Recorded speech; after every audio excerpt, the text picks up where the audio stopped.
finished. I'd like you to wait here and speak to the head of security. You can speak to whoever you like. What you're doing is against White House laws, and if I give you an instruction to stop, I'm playing music in front of the opera house. You're not allowed to play music in front of the opera house. Australia, it's a frustrating place. It's a disaster culturally. Australia is this sort of country which remains, you know, hopelessly what they call here the cringe, has a cultural cringe. It's unable to believe that anything ever any good happened here. You know, it's all happening somewhere else and we have to import it, which is a complete nonsense. So just take the didgeridoo. Circular breathing, I mean, you know, it's been going on here 40,000 years, so, you know. You don't have to look very far to find things which have been developed here. Hollis and I, my partner and I, we've made a number of trips around the country playing the fences. I think it was a total of 40,000 kilometres in 4 or 5 years. Basically getting an audio-visual map of the country through the fences. It brings you in direct contact with really the real people of Australia. Various things came from this, and certainly research into the history of music here. There are other instruments that Aborigines played. I planted this tree myself about 9 years ago. We met Rosina Boston, who's an Ngara elder. So I could always have a gum leaf handy when I want it. Yes.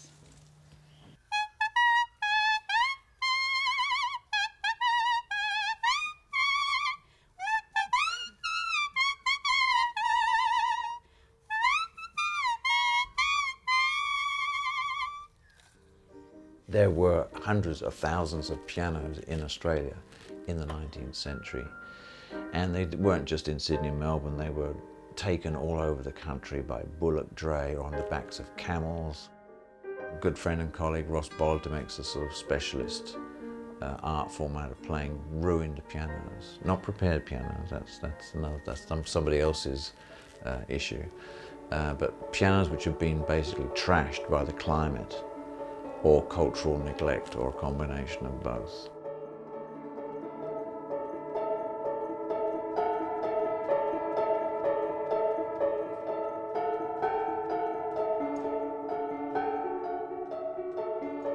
There was a mechanic in Perth who dropped a spanner one day and heard it made a very nice sound on the concrete floor. So then he started playing spanners, you know, like a sort of xylophone. And that was his creation, which is just wonderful that people would, you know, in this day and age, do that. Mostly they're too lazy even to pick up a spanner, let alone drop one, let alone hear music from one. So, you know, he's already about 4 or 5 stages down the track, this guy. We met some kind of extraordinary people, extraordinary musicians, most of whom Australia has never heard of, let alone the rest of the world.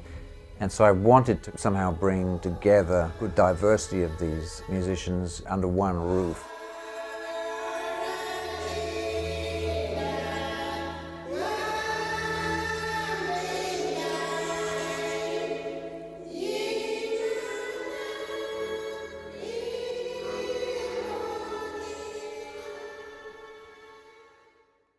One of the first trips I ever made to Western Australia, there was the WACO, it was called, the West Australian Chainsaw Orchestra.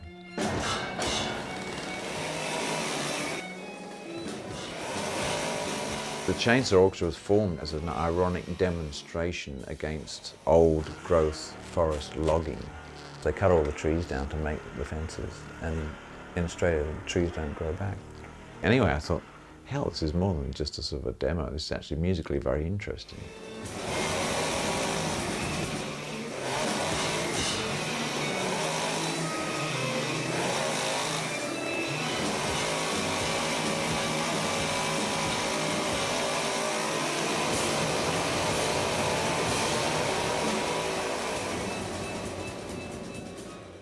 Sue Harding had collected dozens and dozens of dot matrix printers and set them up in the most beautiful rhythmic counterpoint.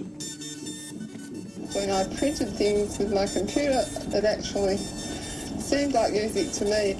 I just wanted to make it so that other people could see that.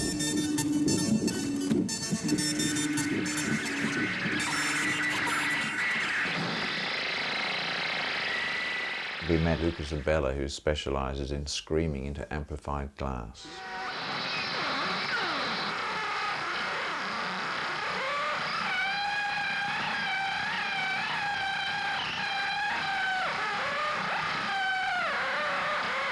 Normally, he breaks glass, blood pours out of his mouth.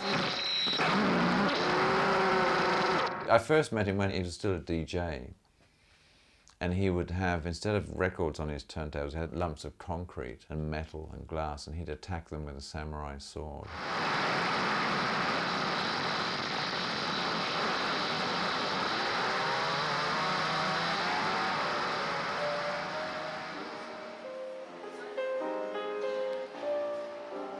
Michael Hope is probably the last of the great department store pianists, maybe in the world.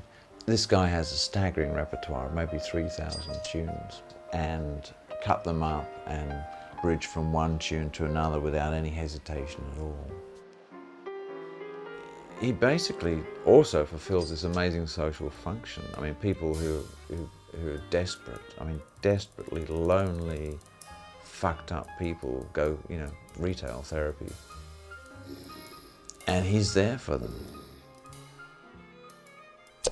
Leslie Clark, he used to just go around with a placard on his front, the man who plays music with his fingers. Pretty well everything from, Frank Sinatra to the Beatles, and sell cassettes for $2.50 each on campuses at Melbourne University, and then give the money away to charity.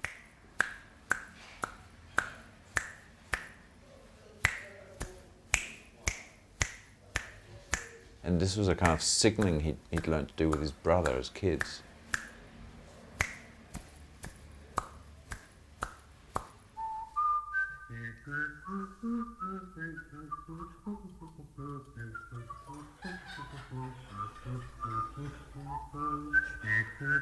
Michael A. Green can whistle and hum different tunes at the same time, or he can hum the same tune in a canonic form.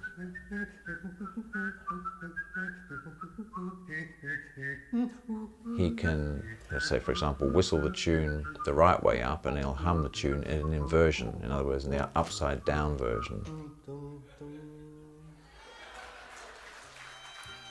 Dinky is probably the most in-demand musician in the Northern Territory, if not Australia. Dinky is a dingo.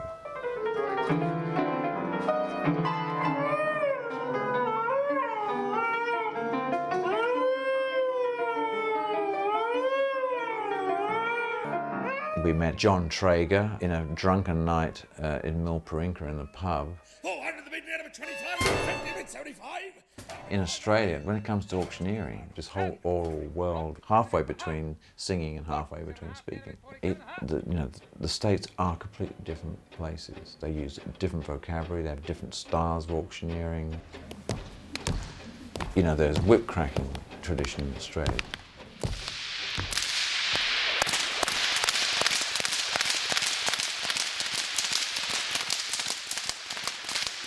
Ron West runs the oldest continual running silent cinema in the world. It's been going since 1921.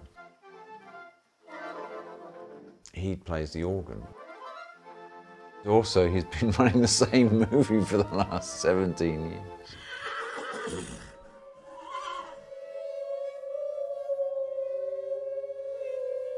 And then later on in the piece, we actually played saw. Long saws that they used to make for cutting down big trees. No one makes them anymore because everybody's got a chainsaw. So the only people who make really long saws are people who make them for musical saw playing.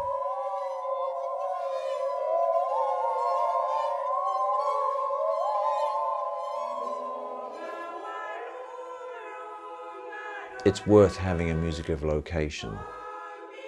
This is what keeps me in this country. There's not much else.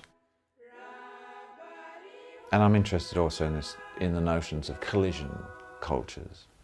It's a sort of opposite of world music, you know. Instead of becoming a sort of gooey porridge, they actually collide and sparks come off them and make something different, which is unimaginable.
Most Australians don't know anything about their own country and have never visited it. Often you feel that the people who live here don't understand what they're doing here. They're more likely to go to Indonesia for a holiday than visit Alice Springs. The gatekeepers of culture in Australia would rather that there was no history till about the mid-1960s, because they're embarrassed by what went on in the music halls, in the vaudeville, in the do-it-yourself nature of music in this country. But I find that quite an extraordinary and rich, vibrant history, which is to be sort of celebrated and investigated. Now I do some bed calls. You do the parrot, not the kookaburra.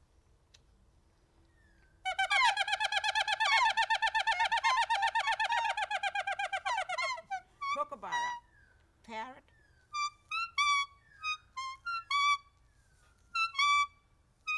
Dove.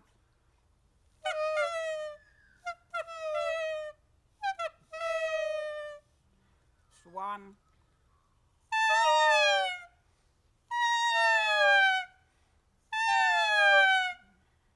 Eagle.